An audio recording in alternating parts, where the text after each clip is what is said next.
নমস্কার, এসপিএন চ্যানেলে আপনাদের স্বাগত। আমরা পেয়ে গেছি প্রাক্তন ফুটবলার এবং বর্তমান কোচ রঞ্জন ভট্টাচার্যকে।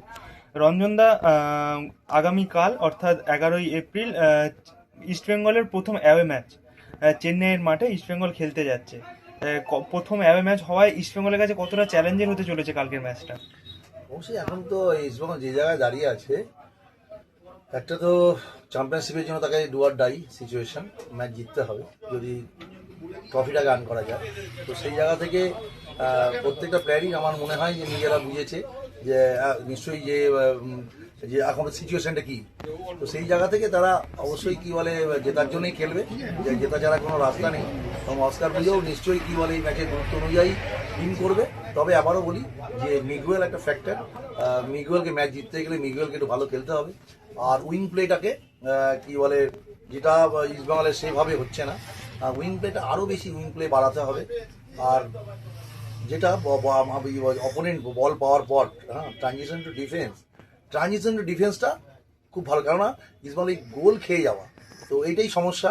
তো সেটা যাতে গোল না খায়, কনসিড করে, সেটার দিকে নজর দিতে হবে। যে ট্রানজিশন টু ডিফেন্স কুইক, বল চলে যাওয়ার পর থেকেই পজিশন হারানোর পরেই যেন কুইক ডিফেন্সটাকে সংগঠিত করতে পারে।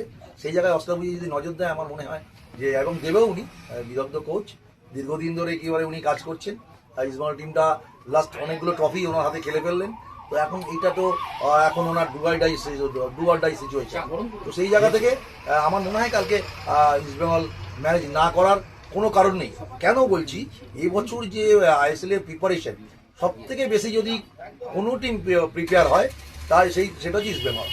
মোহনবাগান অতটা প্রিপারেশনের জায়গায় ছিল না। এবং রিক্রুটমেন্ট আইএসএল যতদিন খেলছে ইস্টবেঙ্গল টিমে যদি তাকিয়ে থাকেন, এই বছর হচ্ছে সব থেকে ব্যালেন্স সাইড। তো এই টিমটাও এই বছর যদি চ্যাম্পিয়ন না হয়, তাহলে কোন বছর হবে? তো সেই জায়গা থেকে অস্কার বুঝোকে এইটা কিন্তু একদম, এবং আমি আবারও বলছি, আশাহত আবার কিছু নেই ইসমাইল সমর্থকদের, এখনো কিন্তু ওপেন আছে। হ্যাঁ, কালকের ম্যাচ জিততে হবে। আর কালকের ম্যাচ জিততে গেলে কিন্তু ঘর গুছিয়ে অ্যাটাক করতে হবে অবশ্যই। এবং উইং প্লেকে অনেক বেশি, উইং প্লে প্রচুর জোর দিতে হবে। যদি দেখবেন ইস্টবেঙ্গল জিতেছে, উইং থেকে বলে গিয়েই কিন্তু গোল হবে, এটাও আমি বলে দিচ্ছি যদি জেতে।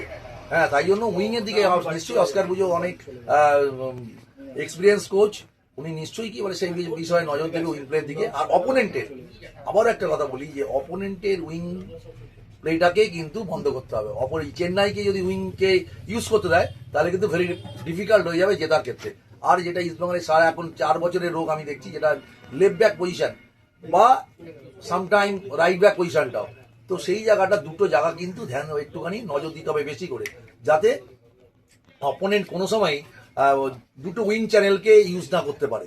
আর অ্যাজ ওয়েল অ্যাজ ইস্টবেঙ্গলকে দুটো উইং চ্যানেল অনেক বেশি করে, অনেক ভ্যারিয়েশন এনে ইউজ করা, এবং মিডফিল্ডের কি বলে আপনার ওভারলোড করে এই মিডফিল্ডে বল কেড়ে নেওয়া, তাহলেই কি বলে ইস্টবেঙ্গল না জেতার কোনো কারণ নেই। তবে আমার মনে হয় অ্যাওয়ে ম্যাচ হলো ইস্টবেঙ্গল কালকে জিতবে এবং সমর্থকদের মুখে হাসি ফোটা ফুটবে। এই মরশুমে প্রথমবার কিন্তু কেভিন সিভিলে কালকে আগামীকালের ম্যাচে মাঠে নামছেন। যার ফলে অবশ্যই এবার সিভিলে যাওয়ার আবার ফলে কি হচ্ছে, ডিফেন্সটা আরো বেশি সব সংগঠিত হয়ে যাবে। তো সেই জায়গা থেকে আমার মনে হয় আগামীকাল অবশ্যই অনেক বেশি অ্যাটাক, ঘরগুচি অ্যাটাক করবে। সেখানে কি বলে, আমার মনে হয় যে ইস্টবেঙ্গল না জেতার কোনো কারণ নেই। অনেক ধন্যবাদ রঞ্জন।